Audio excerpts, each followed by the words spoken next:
Hey guys, welcome back. This is Bluffmunkey back again for Sonic Academy, and following on from a trance rolling bassline video I did a few weeks back, depending on when this video is published.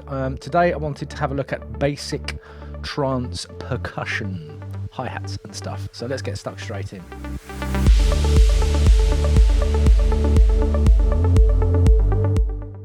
Okay, so in the last video, which I'm sure most of you will have watched already, we had something like, what did we have? Something like this. So it's just taking a look at the basic trance rolling bass line, but I've just expanded this project out a little bit. I've added some frills, some arps and stuff like that, and I just wanted to take a look at the percussion. So we're going to be taking a look at hi-hats and shakers, claps and the open hi-hat, that kind of thing, and also when to use loops, or when I use loops. So let's have a listen to the whole thing together, and then we'll dissect it a little bit.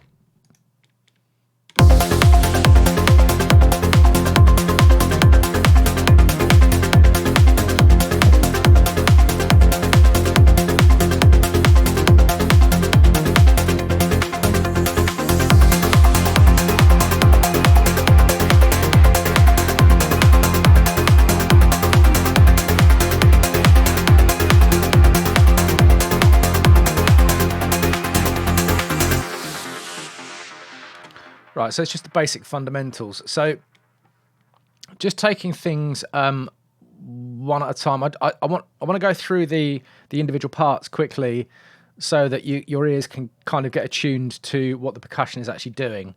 So if we take the kick, the bass line, and I'm going to put the arps in, let's have a listen to those. In fact, let's come over to the bit where it's all playing together, because I've done a little kind of mini arrangement.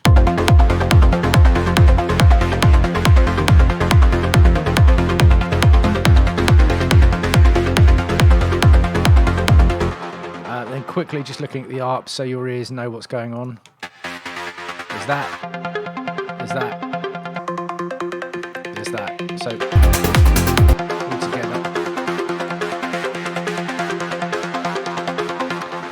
together. Just, you know, so you've got an idea of what's going on. Oh, there's this little vocal loop going on as well.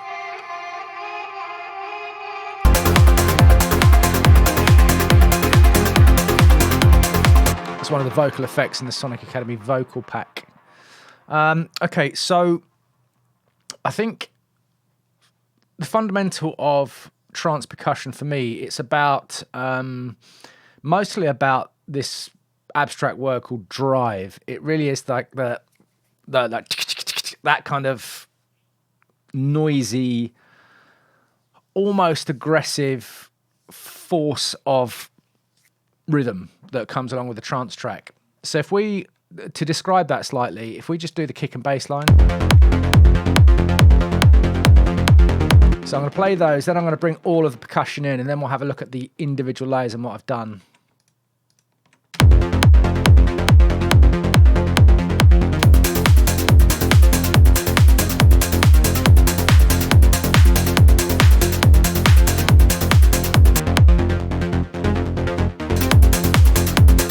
It makes a huge difference, doesn't it? So I actually started off, when I did the rolling bassline tutorial, I had introduced this loop. So in this whole thing, I'm using just one loop, and what I tend to use loops for is almost like a background pad of percussion. It's never used as the focus of the percussion. It's more just to almost gel everything else together. So in solo, let's just have the kick, the bass line, and first of all the hi-hats. Hi-hats, I said.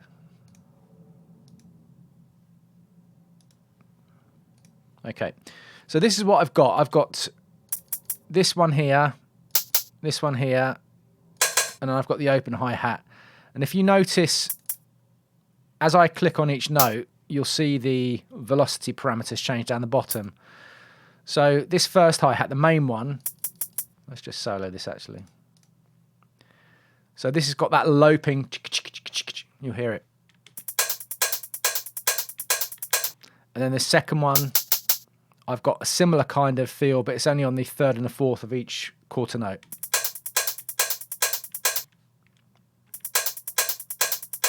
And then the open hi-hat remains the same. So again, in isolation, these things aren't doing a huge amount, but they layer up nicely. So in context with a kick, and really this is just the starting point for trance percussion. This is kind of a pretty standard bed that a lot of these tracks will use. So let's bring in the loop in and out as well. And again, try and listen to these things contextually. Like, try and get your ears to listen to them together and apart at the same time if you can.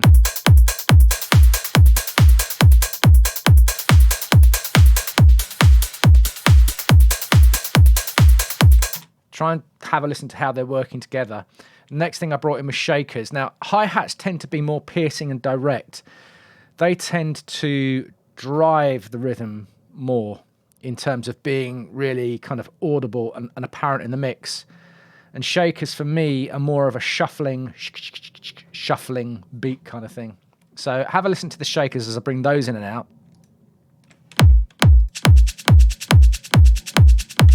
And again, I've done a similar kind of thing. Where's my shakers MIDI? There it is. So there's this one and this one. And you will notice I tend to bring a selection of samples into a drum rack and then figure out which ones I'm going to use. So I've done the same with the hats here. Like, there's a load of hats that I'm not using. Like, all of this stuff I'm not using. But it's still there because I will have played around with it for a short while before settling on this particular selection of notes and MIDI.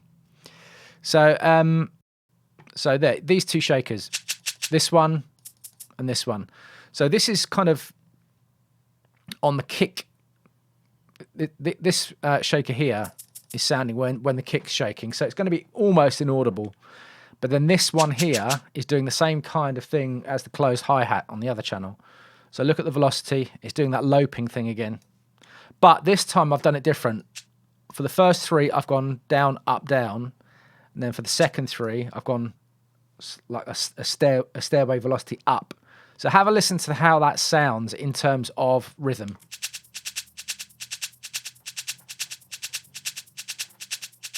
I mean, it's subtle, but it does make a difference. And then with the hats as well.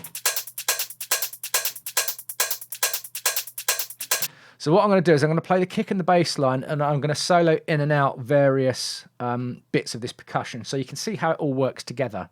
And that's really what I'm trying to do here, is get everything to gel together, because this kind of trance is so like loud and in your face that you do need to get things gelling together.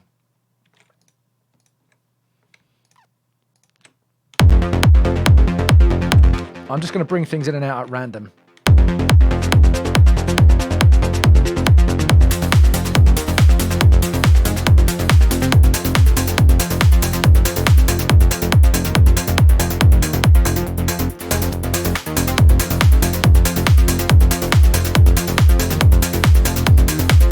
Now the clap.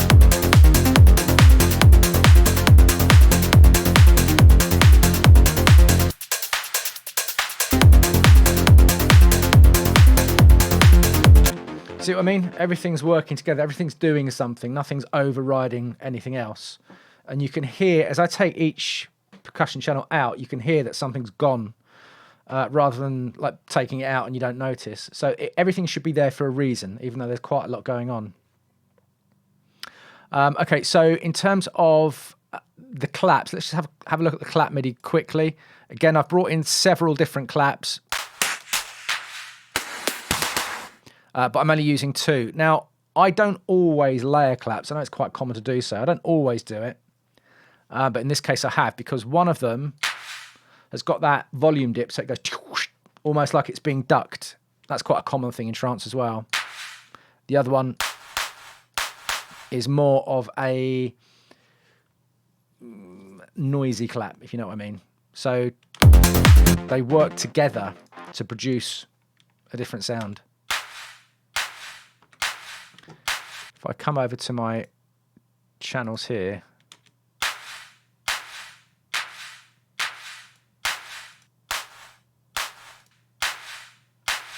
see, they do actually work together pretty well. So in terms of processing, there's not a huge amount going on. There's a little bit of EQ on the clap. I have this basic kind of utility channel that I have brought into most channels anyway. It's got an EQ compressor and utility on it. So there's a tiny bit taken out. Where's this?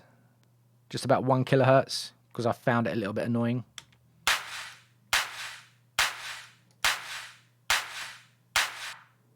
That muffly region, and then a tiny bit of compression, nothing major. The loops themselves, so this, sorry, the percussion itself, this loop has got a little bit of EQ on it.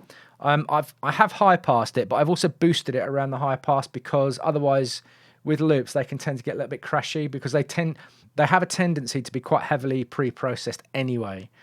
So you might want to just boost them a little where you high pass them. Yeah, no compression going on there. What about the hi-hats? Yeah, these I have just high passed. And the shaker's probably the same. Oh, I've low passed them as well. And the reason I've done that is because I don't want them interfering with the hi-hats. The hi-hats are doing the bit that cuts through the mix. The shakers are doing the shuffly thing. Let's just have a look at that. So if I don't low pass it, they're trying to do the same thing at the same time, which is always a golden no from me. And that's pretty much it. So what this does, this percussion actually works in conjunction a lot of the time with sweeps. And with trance, it's really this very heavy high-end content that's pervading most of the mix most of the time, with this style of trance anyway. So let's listen to the percussion and the noise sweeps together.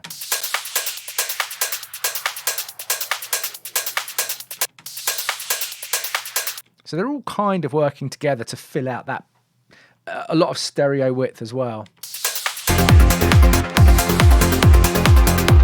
In fact, with this sweep, I've already got it boosted quite high. I might even want it a little bit louder.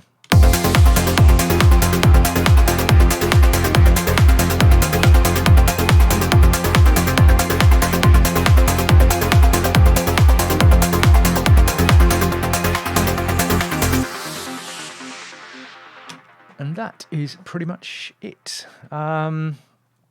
You can go to town with this, easily adding in another several channels of noise sweeps, and you can do a lot more in terms of filling out the percussion as well. But really, this is the basic starting point with this style of uplifting trance that you probably want to start with most of the time. You can do things like add in a couple more loops, like if you've got some percussion loops from some sample packs, but be very careful about layering too many together, because they might not all be using the same groove template. So some of them might not be hitting with the other ones, and it can start to sound pretty untidy pretty quickly. So that's one thing you need to take notice of when you're using loops. They might not all be using the same groove. Now, with Ableton Live, of course, you can extract the groove and realign things, but just keep an eye on it. And that's pretty much it for Trance Percussion. I hope you found this video useful, guys, and I'll see you again soon. Cheers.